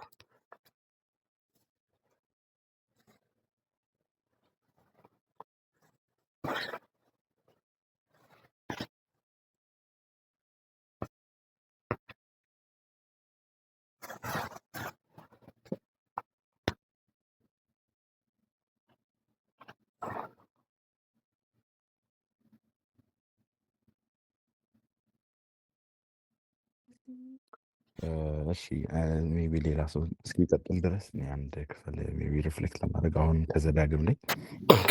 ዘዳግም ምዕራፍ 9 ላይ በጣም ሲገርመኝ የነበረ ቃል አለ። እንደውም የብሉይ ኪዳን ቃሉ ላይ አይመስልም፣ በጣም የአዲስ ኪዳን ቃል ነው የሚመስለው እና አሁን ስላለንበት ወይ ደግሞ በክርስቶስ ኢየሱስ ድነናል ብለን ለምንል ሰዎች በጣም የሚደንቅ ቃል ነው። ምዕራፍ 9 ከቁጥር 4 ላይ ነው ያለው እና እንደዚህ ይላል። ከዛ አንድ ቁጥር ከፍ ብዬ ላንብበው። ይሁን እንጂ እንደሚባል ሐሰት ከፊት ቀድሞ የሚሻገረው አምላክ እግዚአብሔር መሆኑን ዛሬ እርግጠኛ ሁን። እነርሱን ያጠፋቸዋል፣ በፊትህም ድል ያደርጋቸዋል። አንተም እግዚአብሔር በሰጠ ተስፋ መሰረት ታስወጣቸዋለህ፣ በፍጥነትም ትደመስሳቸዋለህ። ከዛ ቁጥር 4 ላይ እንደዚህ ይላል። አምላክ እግዚአብሔር እነርሱን ከፊት ካስወጣቸው በኋላ ይችን ምድር እንድወርስ እግዚአብሔር ወደዚህ ያመጣኝ ከጽድቄ የተነሳ ነው ብለህ በልብህ አታስብ። በዚህ አይደለም። እነዚህን አሕዛብ እግዚአብሔር ከፊትህ የሚያሳድዳቸው ከክፋታቸው ምክንያት ነው።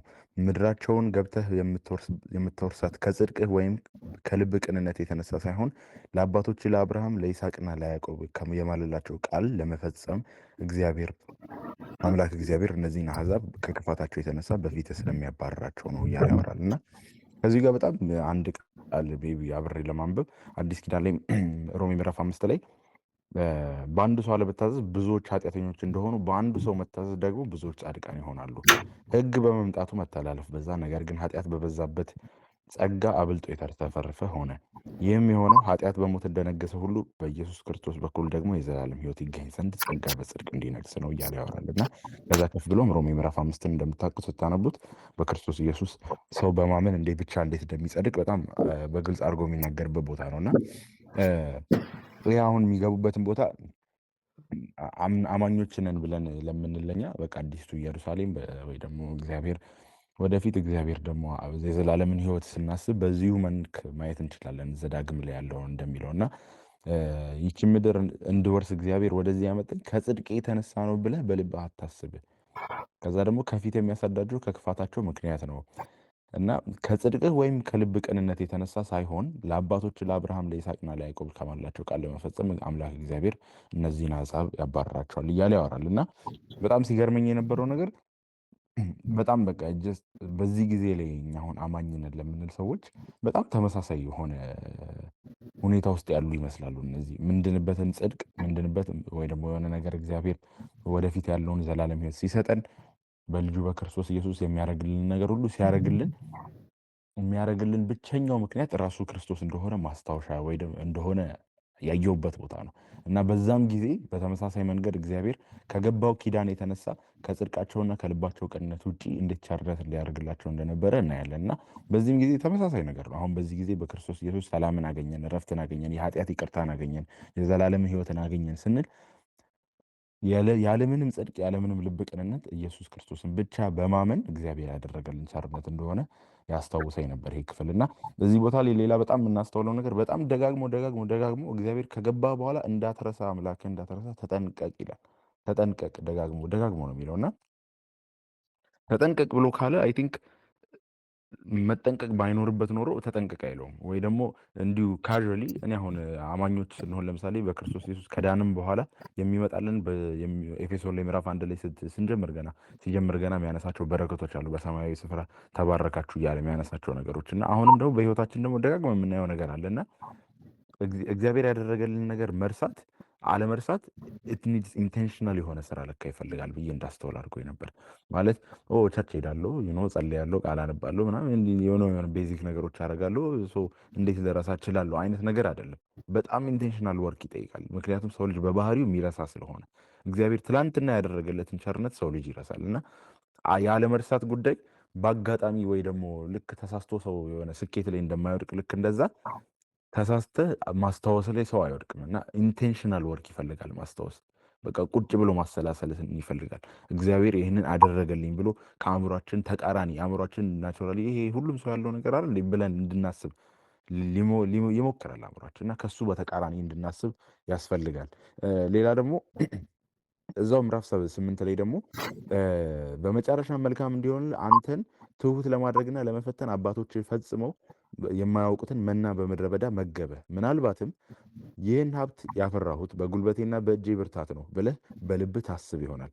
ነገር ግን ሀብት እንድታፈራ ችሎታ የሰጠህ ለአባቶችን በመሀል ላይ የገባውን ቃል ኪዳን ያጸናልህ እርሱ ስለሆነ አምላክን እግዚአብሔርን አስበው እያለ አሁንም ይናገራል። እና አሁን በዚህ ጊዜ አይ ቲንክ በተለያየ ነገር ውስጥ ልንሆን እንችላለን፣ ግን የፈለገ ነገር ውስጥ ብንሆን ልናመሰግንበት የምንችለው በጣም ብዙ ነገር አለ። እጃችን ላይ ያለ ብዙ ነገር አለ እና የሆኑትን ነገሮች ደግሞ የሆኑ ጉዳዮች ስላደረግን መስራት ያለብንን ስለሰራን ወጥተን ስለገባን ስራ የምንሰራ ሰዎች ስለሰራን ስለተማርን የሆነ ነገር ስላደረግን ሊመስለን ይችላል። እግዚአብሔር ግን ጉልበትንና በጉልበቴና በእጄ ብርታት ነው ብለህ በልብህ ታስብ ይሆናል። ነገር ግን ሀብት እንድታፈራ ችሎታ የሰጠ ራሱ እግዚአብሔር ነው። አንተ ልብ ቅንነት ስላለ ደግ ስለሆንክ ጻድቅ ስለሆንክ ሳይሆን ከራሱ የተነሳ ከራሱ ቸርነት ከደግነቱ የተነሳ ይህንን አደረገ እያለ ይነግረዋል። እና በጣም ይሄኛውም ኢንቴንሽናሊ ማሰብ ያለበት ሌላ ነገር ነው ብዬ አስባለሁ። በዚህ ጊዜ እግዚአብሔር ልጆቻችን ላይ ያስገባቸውን ነገሮች፣ ችሎታዎቻችንን፣ ጤናችንን፣ መስራት መቻላችንን፣ መግባት መውጣታችንን፣ ሁሉን ነገር እግዚአብሔር እንደሰጠን አስብ እንደሚል ረጋ ብለን ጊዜ ወስደን በቃ ማጤንና ማሰብ እግዚአብሔር ያደረገልን ኢንቴንሽናሊ ለፍተን ማለት ነው። ቤዚክሊ መልካም እንዴት እንዳደረገልን ማሰብ አለብን የሚል ነገር ተምሬያለሁ ለማለት ነው። ቴንኪው ተባረክ። ጌታ ይባርክ ብሩኬ፣ ተባረክ። አሪፍ ፖይንትን ያነሳህልን።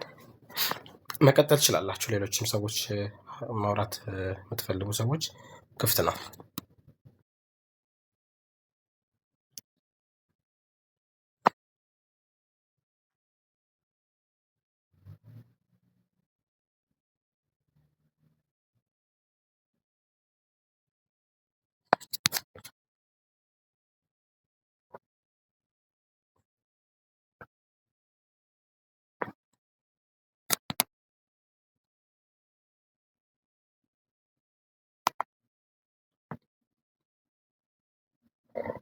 ኦኬ፣ ያ የሚናገር ሰው ካለ መቀጠል ይችላል። ከሌለ ምናልባት አንድ ፖይንት ላይ ባወራ ደስ ይለኛል። ዘሌዋውያን መጽሐፍ በጣም ከሚያስገርሙኝ መጽሐፎች ማለት ይችላል። በተለይ ብሉይ ኪዳን ላይ በጣም ከመገረሙባቸው መጽሐፍ ናቸው። ምናልባት ብሉይ ኪዳንን ስናነብ እኛ ነገሮች በአዲስ ኪዳን ተገልጠው ባለበት ዘመን ስላለን እንደ ብሉይ ኪዳን ሰዎች ነገሩ ግልጥ ላይላቸው ይችላል። እነሱ ግን ለእኛ ሞር የተገለጠ ነው። ለምን? በማብራሪያ ነው ኦልሞስት የተጻፈልን። ማለት ልክ አዲሱ መደበኛ ትርጉም እንደሚባለው አይነት እንደዚህ አይነት ማብራሪያ ነው። በቀኛ መነጽር አለን አሁን የምናይበትና በዛ አይነት መንገድ ነው የምናየው። ለዛ ነው ለእኛ የሚቀለን። ነገር ግን በዛ ዘመን ለነበሩ ሰዎች ቀላል አልነበረም ይሄ ስርዓት እና እግዚአብሔር ሰዎችን እንዴት ከምን አይነት ነገር እንዳዳነሳ በጣም ነው የምገረመው። በቃ እስቲ አስቡት። በሌዋውያን መጽሐፍ ላይ ዘሌዋውያን ላይ የሚቀርቡትን የመስዋዕት አይነቶችን እስቲ ቁጠሯቸው። አንዳንድ መስዋዕቶች የምታስታውስ ነው። በማለዳው ይሄኛውን አቅር፣ በማታ ደግሞ ይህንን አቅር አይደለ? ከዛ የሳምንቱ አለ፣ የወሩ አለ፣ በሰባተኛው ቀን ላይ እንደዚህ አይደል ነው ምናምን። በጣም ብዙ አይነት ናቸው መስዋዕቶቹ አይነቶቹ አይደል? የዓመት አለ፣ በወራቶች የሚከበሩ አሉ፣ የመከር የምን እያለ በጣም ብዙ ነው የሚቀርቡት እና እነዚህ ሁሉ መስዋዕቶች ናቸው። ስለዚህ እነዚህን ሁሉ መስዋዕት ባየንበት ሰዓት ማለት እግዚአብሔር ከምንድን ያዳነን? ምክንያቱም መጽሐፍ ቅዱስ ፋሲካችን ክርስቶስ ታርዷል ይላል። እስራኤል አርዶ የወጣው እንስሳ ነው አይደል? እንደዛ ነው። እስራኤል ከግብፅ ሲወጣ በኩር ገሎ ነው እግዚአብሔር ያወጣው። በኩር እያንዳንዱ በኩራቸውን ስጡ አለ። የሰውም የእንስሳትንም በኩር ስጡ አለ። ከአህያ በስተቀር ሌላውን በኩር ይሰጣሉ፣ አህያውን ይዋጁታል ይላል። ልክ እንደዛው ወደ አዲስ ኪዳን ስትወስዱስ ደግሞ መጀመሪያ ሌዋውያን ላይ እግዚአብሔር ዘሌዋውያን ጋር ስንመጣ ያ ለእስራኤል ሁሉ በኩር እንዲያቀርብ የተባለውን ሌዊን ወሰድና ሌዊ የእግዚአብሔር በኩር ሆነ። በቃ የእግዚአብሔር ምርጥ ሆኖ ተመረጠ። አንድ በቃ የእግዚአብሔር አገልጋይ ሆኖ ተመረጠ። ማለት የብሉይ ኪዳን የአዲስ ኪዳን ጥላነትን ነው እያሳይ። ማለት ብሉይ ኪዳን ጥላ መሆኑን በቃ እንዳየው በደንብ ነው ያደረገኝ። ምክንያቱም ከግብፅ ሲወጡ ብዙ በኩርን የተገደለው ብዙ በኩር ነበር እስራኤል ውስጥ እግዚአብሔር የመረጠው የእንስሳም የሰውም ሲገል እዛ የነበረው እንደዛ ስለነበረ፣ ከዛ ደግሞ ያንን ደግሞ የበኩርነት ስራ በሌዊ ተካው አይደለ? ሌዊ አንድ ሆነ። በቃ እግዚአብሔር ተመረጠለት ማለት ነው። በኩር አደረገው። ስለዚህ ሌዊን መርጦ ሌሎቹን በኩራት አስቀረ። ከዛ አሁን ደግሞ ወደ አዲስ ኪዳን ስንመጣ ደግሞ ሌዊም ቀረና ከዛ ነገር ተካፋይ ያልሆነውን ኢየሱስን ወስዶ እሱን በኩር አደረገ። ይህ በኩር ማለት እሱ ያው በሞትም በኩር ነው፣ በመነሳትም በኩር ነው። እና ያንን በኩር መረጠ እና አመጣጡ ይገርመኝ ነበረ። የዘሌዋውያን መጽሐፍ ነገር በቃ የአዲስ ኪዳን ኮምፕሊትሊ በቃ አዲስ ኪዳን መጽሐፍን እስከማነብ እንደሚሰማኝ ማለት ነው። ብዙ ሰዎች ኢሳያስ መጽሐፍን ከብሉይ ኪዳን ሲያነቡ ያ እኮ አዲስ ኪዳን ነው የሚሉት። ሞር ክርስቶስን በመግለጥ ግን በቃ የምር ዘሌዋውያን መጽሐፍ ከአዲስ ኪዳን አንጻር እያየ ሰው ቢያነብ በጣም ጥላነቱ በጣም የተገለጠ አይነት ጥላነት ነው። ምክንያቱም በማብራሪያ ነው እኛ በአዲስ ኪዳን መጽሐፍ ስለምናየው ማለት ነው። እና ይሄ በጣም ይገርመኝ ነበረ። ሌላኛው ቅድም እንዳልኳችሁ የመስዋዕቱ አቀራረቦቹ አይነታቸው፣ የጊዜያቸው ኢንተርቫልን ስታዩ በቀን በሳምንት በወር እንደዚህ ያለ ያቀርባል እና የእነዚህን ሰዎች መስዋዕት ስታይ ለእግዚአብሔር ያቀርቡ የነበረውን መስዋዕት ስናይ እኛስ እንዴት ነው በዴይሊ ላይፋችን ላይ በዚህ አይነት መስዋዕት ለእግዚአብሔር በመታመን እንዴት ነው እየኖርን ያለ ነው ማለት በቃ የነዛ ሰዎች አሁን በጣም በቃ ኢቭን አሁን በዚህ ዘመን ላለን ሰዎች እኮ የሆነ ጫና ነው የሚመስለው አይደል? የሆነ የሚከብድ ነገር ነው የሚመስለው። አይ ነው ቀለኛ ደስታ አለበት ጥላ ነው። መጽሐፍ ቅዱስም እንደዛ ይላል። ብሉይ ኪዳን የአዲስ ኪዳን ጥላ ነው ብሎ ይነግረናል። ጥላነቱን አይተናል። ግን በዛ ዘመን ለነበሩ ሰዎች በጣም ቀላል አልነበረም። ከእግዚአብሔር ከምን እንደፈታንም ብናይ ጥሩ ነው። ግን እኔ በጣም እየገረመኝ ያለው እኛስ ህይወታችን እንዴት ነው ለእግዚአብሔር ማለት የምንሰዋው መስዋዕት በምን አይነት ጥንቃቄ ነው የምናደርገው? ማለት የብሉይ ኪዳኑን የመስዋዕት ጥንቃቄ ስናይ እግዚአብሔር እንዴት የማይቀበለው መስዋዕት የሚቀበለው መስዋዕት፣ የእኛስ መስዋዕት እንዴት ነው? በዚህ ዘመን አዲስ ኪዳን ላይ ላለን ሰዎች መስዋዕት እኮ አልቀረም አይደል? ስለዚህ እግዚአብሔር እኛ እንዴት ነው የምናከብረው? በመስዋዕታችን እለት ተዕለት እግዚአብሔርን በምናቀርበው ስ በዘውትር ኑሯችን መስዋዕታችን እንዴት በእግዚአብሔር ፊት ይታያል? እውነት እግዚአብሔር የሚቀበለው ነው ወይ? መዓዛ ሽታ አድርጋችሁ ህይወታችሁን አቅርቡ የሚልና ያ ህይወት በእውነት እግዚአብሔር የሚቀበለው የሚያሸተው መስዋዕት አይነት ነገር ሆኖ ነው ወይ ይሄድን ያለ ነው? ወይስ በዛ በብሉይ ኪዳን ያየነው አይነትን ነገር ጀስት እኛ አልተቀበልንም? ግን እውነት ያንንስ እያየን ዋጋ እንሰጠዋለን እናየዋለን ነው ያንን ነገር ያን የህይወታችን መስዋዕትነት ማለት ነው። ምክንያቱም ራሳችሁን ነው ያውና ቅዱስ መስዋዕት አድርጋችሁ በእግዚአብሔር ፊት አቀርቡ የሚልና ያ ህይወታችን ዴይሊ ባለው ህይወት እንዴት ነው ለእግዚአብሔር እየተሰዋ ያለው? እንዴት ነው ህይወታችን ለእግዚአብሔር እየሰጠን ያለ ነው? እና ያንን ነገር ብናይ ቫሊዩም በደንብ ብንረዳ፣ ምክንያቱም እግዚአብሔር በጣም ሲሪየስ ነው በመስዋዕት ጉዳይ ላይ። ያንን እንዳያደርጎኛል ዘሌዋውያን መጽሐፍ ማለት ነው። በጣም ጥንቃቄ የሚፈልግ መጽሐፍ ነው። ግን ሞር አዲስ ኪዳንነቱ እየታየኝ ነው በቃ ሳነበው የነበረው። የዚህ አይነት መረዳትን አይቻለ ዘሌዋውያን ላይ። ተባረኩ። ማውራት የፈለገ ሰው ክፍት ነው፣ መቀጠል ትችላላችሁ። ተባረኩ።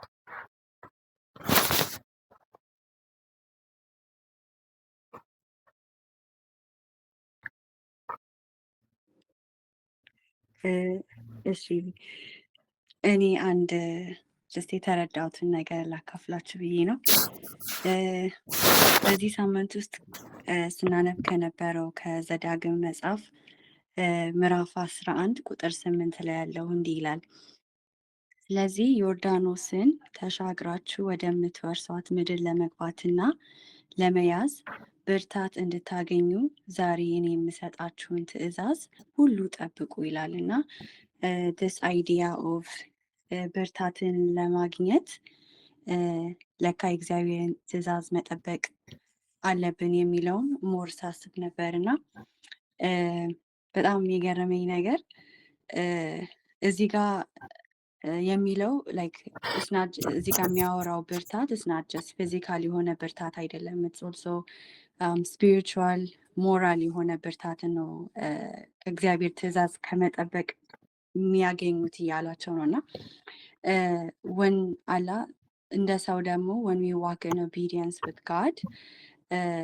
በቃ ምንም አይነት ቻሌንጅ ቢሆን ቴምፕቴሽን ቢሆን ኦር ሸክም ቢሆን ያን ሁሉ ለመቻል አቅም እናገኛለን እና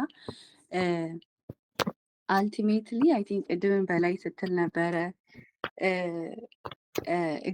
ከኛ የሚጠበቅብን ዘርን መዝራት ነው የሚያሳድግ እግዚአብሔር ቢሆንም ዘር የምንዘራው እኛ ነን ስትል ነበር እና ያንን ዘር ለመዝራትን አቅም ያስፈልጋል፣ ብርታት ያስፈልጋል። ያ ብርታት ደግሞ ኬስ ነው የምንመጣው ብለን ስናስብ እግዚአብሔርን ቃል በመታዘዝ ውስጥ ነው። በመታዘዝ ውስጥ ደግሞ እምነታችን ይጨምራል እና ያንን ሳስብ ነበረ ጀስት ለካ ኦቢዲየንስ አሚን እዚህ ጋር ገና ተስፋይቱ ምድር አልገቡም፣ ግን ተስፋይቱ ምድር ሊወርሱት ነው።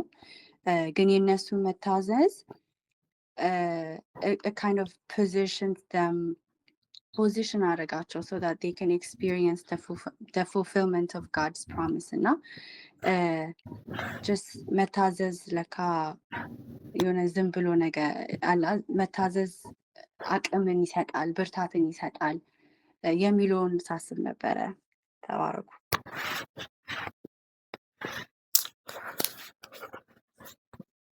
ተባረክ ሚልኪ እናመሰግናለን። አይ ቲንክ አንድ ሰው ፋይናሊ መጨረስ ስላለብን አይን ላይ ምንም ላይ ሆነን ብንሰባሰብም አይ ቲንክ ናይን ላይ መጨረስ ይኖርብናል። አንድ የመጨረሻ ሪፍሌክሽን ያለው ሰው ቢባርከን ደስ ይለኛል።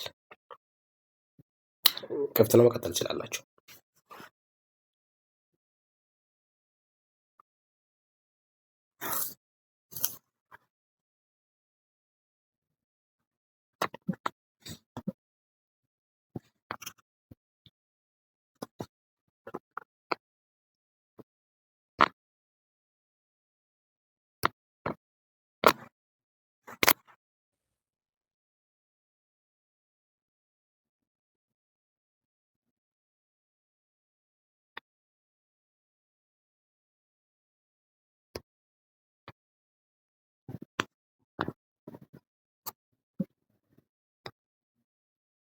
በቃ የመጨረሻውን ሀሳብ እንግዲህ የሚሰጥ ሪፍሌክሽን የማያደርግ ከሆነ ከብሉይ ኪዳን ላይ ከአዲስ ኪዳን ላይ አንድ ሳነበው በጣም ይገርመኝ የነበረውን የእግዚአብሔርን ቃል ሳነብ እሱን ሼር ማድረግ እፈልጋለሁ።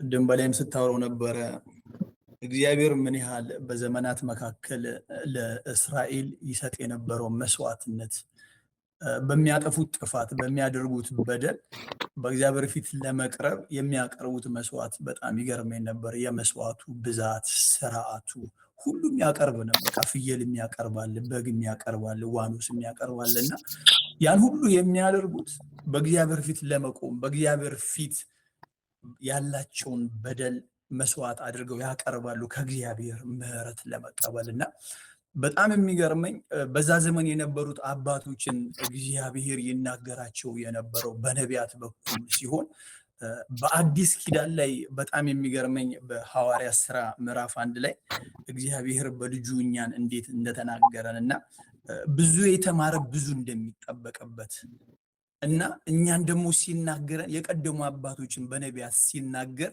እኛን ደግሞ የተናገረን በሚወደው ልጁ ነው እና በሚወደው ልጅ ሲናገረን እንዴት ነው የሰማኑን ነገር መልሰን በእግዚአብሔር ፊት ሪስፖንድ የምናደርገው?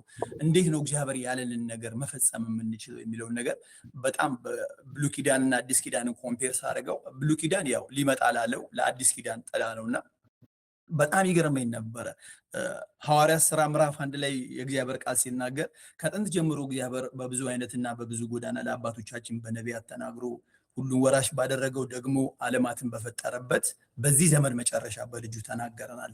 ሁሉን ወራሽ ባደረገው ደግሞ ዓለማትን በፈጠረበት በልጁ በዚህ ዘመን መጨረሻ ለእኛ ተናገረን።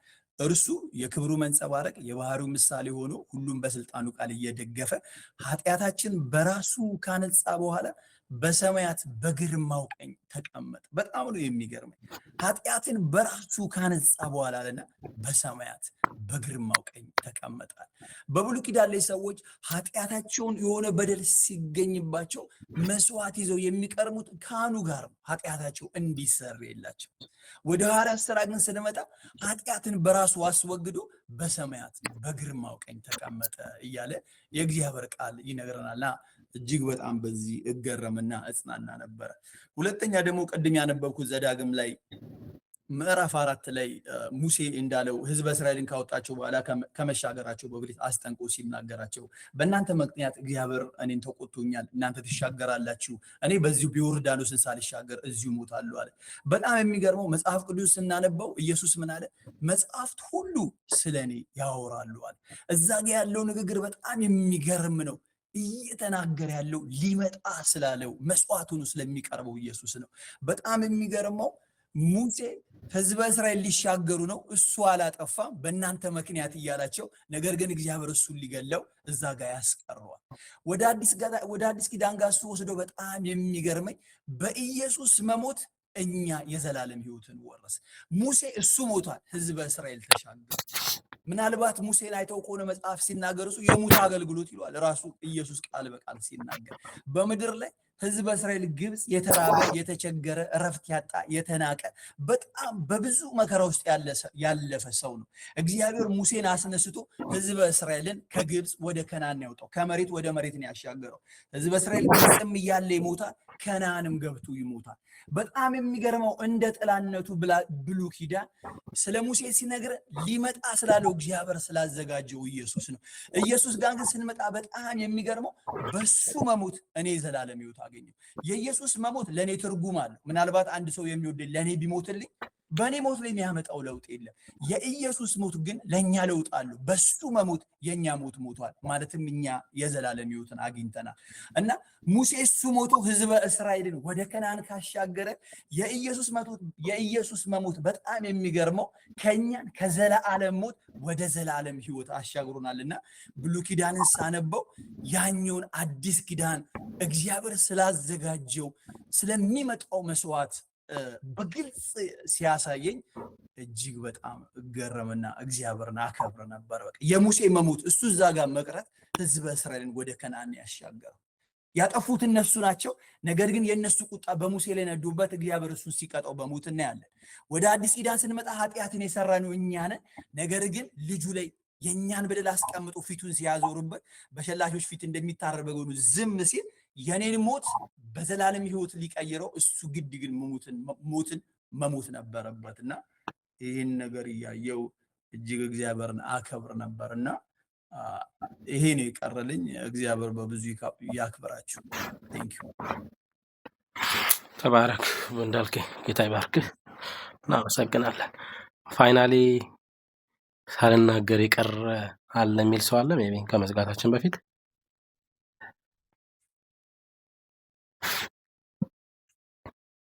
ካለ ለሚ ነው።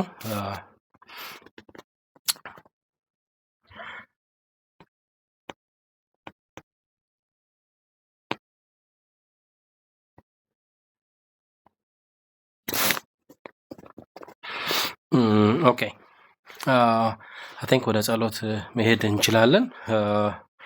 እስቲ በመንፈስ እንሆንና እግዚአብሔርን ስለዚህ ሰዓት እግዚአብሔር እንድንሰባሰብ እድል ስለሰጠን በዕብራውያን መጽሐፍ በዕብራውያን መልእክት ላይ ተጽፎ እንደሚገኘው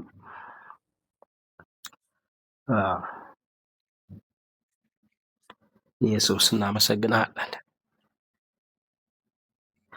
አዎ በአንዳንዶች ዘንድ ልማድ እንደሆነው መሰባሰባችንን አንተው ይላል መጽሐፍ ቅዱስ።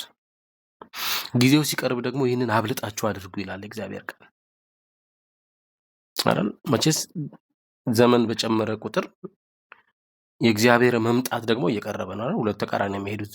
ስለዚህ የጌታ መምጣት ነው እየቀረበ ያለው። ስለዚህ ልክ ወደዛ በሄድን ቁጥር በጨመረ ቁጥር እኛ ደግሞ መሰባሰብ እንድናበዛ የእግዚአብሔር ፈቃድ ነው። ሐሳቡም ይሄ ነው እና መሰባሰባችን ደግሞ ለከንቱ አይደለም። እግዚአብሔር በእኛ ውስጥ የሚሰራው አለ። የደከመው ይበረታል። የእግዚአብሔርን ሐሳብ እንተዋወቃለን። እግዚአብሔርን መፍራት እንማራለን። እግዚአብሔርን በመካከላችን ይሄን አድርጓል ዛሬ። ከዚህም በኋላ በሚመጡ ዘመናት የእግዚአብሔር ፈቃድ ቢሆንና ብንኖር እግዚአብሔር በዚሁ ተያይዘን የእግዚአብሔርን መንግስት የምንሰራ አብረን የምንጠነክር የምንሰራ እንዲያደርገን እግዚአብሔር ሆይ እንለምንሃለን። በዚህ ነገር አበርታን። እግዚአብሔር አባት ሆይ በዚህ ነገር አትጋን። ጌታ ሆይ ማናችን መስዋዕታችን በእውነት በቸልተኝነት እንዳናቀርብ እግዚአብሔር አባት ሆይ ማናችንም ጌታ ሆይ በዳተኝነት በእውነት የግብር ይውጣ በቃ መገኘት ስላለብን እንዳናደርግ ከስንፍና የመነጨ መስዋዕት ማታሸተው ማትቀበለው እንዳይሆን እግዚአብሔር አምላክ የመንግስት ስራ ምን ያህል ሲሪየስ ስራ እንደሆነ እንድናስተውል መጽሐፍ ቅዱስ በዚህ በብሉይ ኪዳን መጽሐፍት ውስጥ ሲናገር ስለ መስዋዕት በሚናገርባቸው ክፍሎች ላይ መስዋዕትን ለእግዚአብሔር ስታቀርቡ እንዲሰምርላችሁ አድርጋችሁ አቅርቡ ይላል። በቃ ዝም ብሎ ለማቅረብ ሳይሆን እግዚአብሔር የሚቀበለው ደስ የሚሰኝበት። መቼስ ነው እግዚአብሔር በእኛ ደስ የሚለው? እንደዛ ደስ የሚሰኝበት በቃ ኖርን፣ ክርስቲያን ነበርን፣ አለፍን ሳይሆን እግዚአብሔር ደስ ብሎበታል ወይ ተቀብሎታል ወይ ይሄንን መስዋዕት? ታስታውሳላችሁ በሉቃስ ወንጌል ያችን መበለት ሴት አይደል? ከሷ የተሻለ ሀብት ያላቸው ሰዎች ብዙ አቀርበዋል፣ ብዙ ስለነበራቸው። እግዚአብሔር ግን የሷን ተመለከተ። ለምን የሷን አየ እግዚአብሔር? ከምን መንፈስ ተነስታ ሰጠች? ወንድማማቾቹን አቤልና ቃየልን ታውቃላችሁ አይደል? ሌሎችንም ያዕቆብንና ወንድምየውን ኤሳውን ታስታውሳላችሁ። በእኛ መካከል ዛሬ እንዲሁ ነው። እግዚአብሔር እውነት መስዋዕቶቻችን እንዴት ነው የሚያየው? እግዚአብሔር አባት ወይ እርዳን። አሜን። በእውነት ማስተዋል ስጠን። በቃ ተናጋሪዎች ብቻ አትሁኑ ይላል የእግዚአብሔር ቃል። አባት ወይ እርዳን። አሜን። እግዚአብሔር አምላክ እርዳኝ በሉት እስቲ ሁላችን። ይህንም ጌታ ሆይ እርዳኝ እልሃለሁ። ኢየሱስ ሃሌሉያ። መንገድህን አስረዳን በሉት። በቃ እግዚአብሔርን ነገር በፍቅር እንድናደርግ በእውነት ከፍቅር የተነሳ የሆነ ግድ ሳይሆን ነው እየከበድን ለምን ልገኝ በቃ እንዲህ ስርዓትን ፈጽሞ የመውጣት የመግባት እንዳይሆንብን በቃ ለፍቅር ለተደረገልን ነገር ምላሽ በቃ የፍቅር ምላሽ እንዲሆንልን ጌታ ሆይ በዚህ ነገር እርዳን። እናመሰግናለን ጌታ ሆይ። ኢየሱስ ኢየሱስ እርዳን በዚህ ነገር። እግዚአብሔር አምላክ ትምክህት ቢሆን ትዕቢት ቢሆን በእኛ ዘንድ እንዳይገኝ እኛም አናስተውለው አንተ የማትከብርበት ነገር እግዚአብሔር አምላክ ከኛ እግዚአብሔር እንዲቆረጥ ጌታ ሆይ በቃ በአዲሱ ህይወት በአዲሱ ኑሮ ላይ እግዚአብሔር አምላክ ሊኖር የማይገባ ርዝራሽ ያልተገረዘ የልብ ሸለፈት እግዚአብሔር አምላክ ከኛ እንዲቆረጥ በኢየሱስ ስም እንለምንሃለን። አሜን። ሃሌሉያ። ጌታ ሆይ በብሉይ ኪዳን አዎ ጌታ ሆይ ለይምሰል የሚታዩ ምልክቶችን ያደርጉ ነበር አይደል? መመለሳቸውን ለማሳየት ልብሳቸውን ይቀዱ ነበር፣ እንደዛ ይል ነበር። እግዚአብሔር ግን በአዲስ ኪዳን መጣና ልብሳችሁን አይደለም አይደል? በዛው ብሉይ ኪዳን ላይ የሚናገረዋል። ልባችሁን ቅደዱ ነው ያለው እግዚአብሔር። ልብስን አይደለም የሚለው የሚታይ ነገር አይደለም። በቃ እግዚአብሔር መጽሐፍ ቅዱስ በአዲስ ኪዳን ላይ ሲናገር በልብ መዝገብ ከሞላው ነው በአፍ የሚወጣው ይላል። እና የሆነ የሚከማቸው ነገር ሴንተር ያደረገው ልብን ነው። እግዚአብሔር አምላክ ይህንን በእውነት ልብ አጥራው። አሜን።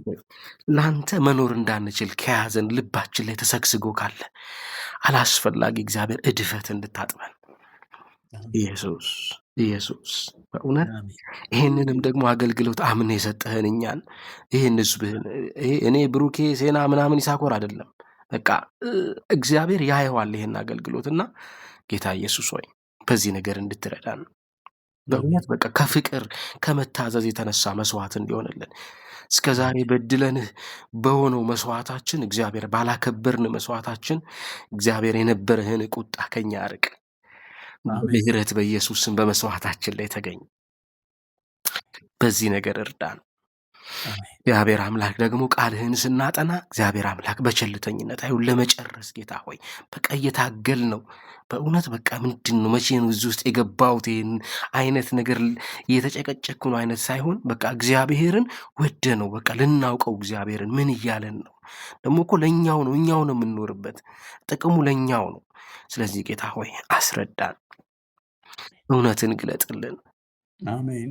ጌታ ሆይ የልባችንን ጨለማ አስወግደው ኢየሱስ እንለምንሃለን።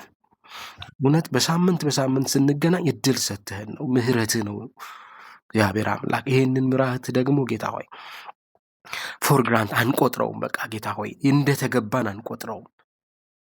አባት ሆይ ምህረትህ ነው ደግሞ እድሜ ስትቀጥል ሳምንትን ስትቀጥል መገናኘትን እድል ስትሰጠን እግዚአብሔር አምላክ ሆይ ለዓላማ ነው። በእውነትም በዚህ የቃል ጥናት እግዚአብሔር አምላክ መለወጥ መሰራት ይሆንልን። እውነት ራስህን አስረዳን በቃልህ። በቃ እስከ ዛሬ ያልገባህን አንተ ለአንተ እንደሚገባ መኖር ያልቻልንበት ጌታ ሆይ ቃልህን ካለመረዳት ካለማስተዋል ዋጋህን ያደረግከውን ካለማስተዋል ነው። እግዚአብሔር አምላክ ሆይ መጽሐፍ በሉቃስ ወንጌል ምዕራፍ 24 ላይ እንደሚናገረው ለነዛ ለኤማውስ መንገደኞች ጌታ ሲናገር በእውነት ያስተውሉ ዘንድ አይደለም የሚለው አእምሯቸውን ከፈተላቸው ይላል።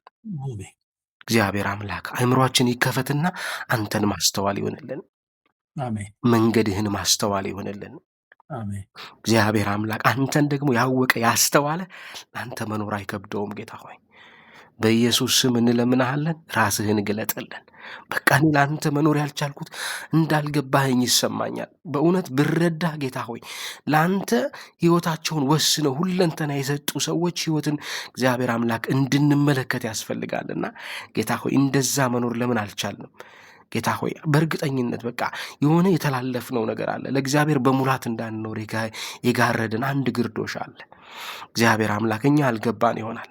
እግዚአብሔር አምላክ ይህንን ግርዶሽ ግን ከመንገዳችን ላይ እንድታነሳው፣ በእውነት ከሕይወታችን ላይ እንድታነሳው እግዚአብሔር አምላክ በእውነት እንደ ብርሃን ልጆች በብርሃን የምንመላለስ የብርሃን ሕይወት የምንኖር አድርገን።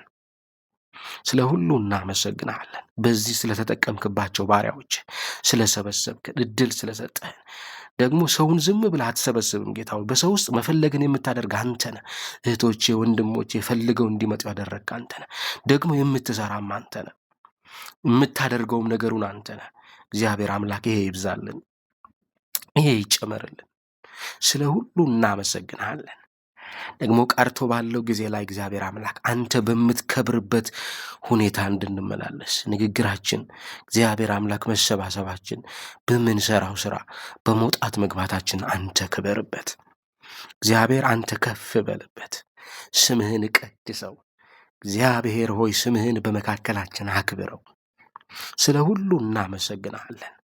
ቀርቶ ያለውን ምሽታችንን የሕይወታችንን ዘመን በፈቀድክልን ለምን አንድ ሰዓት አንዲት ደቂቃ አትሆንም ጌታ ሆይ አንተን አክብረን ማለፍ ይሆነልን። እግዚአብሔር አምላክ አቅም ላጣን አቅም ይጨመርልን። በድካም ለምንመላለስ እግዚአብሔር በሰልፍ በትግል ውስጥ ለምናልፍ እግዚአብሔር አምላክ አቅም ይጨመርልን። የሚያስረዳው መንፈስህ ይለቀቅልን። ምሽቱን ባርክ። ሁሉ ለስምህ ክብር አደረግን በምትወደው ልጅ በጌታ በክርስቶስ ኢየሱስ አሜን። ተባረኩ። ሀይ መባባል ትችላላችሁ። ፕሮግራማችን ብንጨርስም ተባረኩልኝ ሁላችሁም። እሺ እንኳን አየዋችሁ። ይብዛልን። እሺ ሰዎችንም ጋብዙ። አሜን አሜን አሜን። ሰላም ሰላም ብለናል ሁላችሁንም። አሜን። ተባረኩ። መልካም ምሽት። ቴንኪው በጣም ሚሊ ዴቭ ኤላ ተባረኩላችሁ።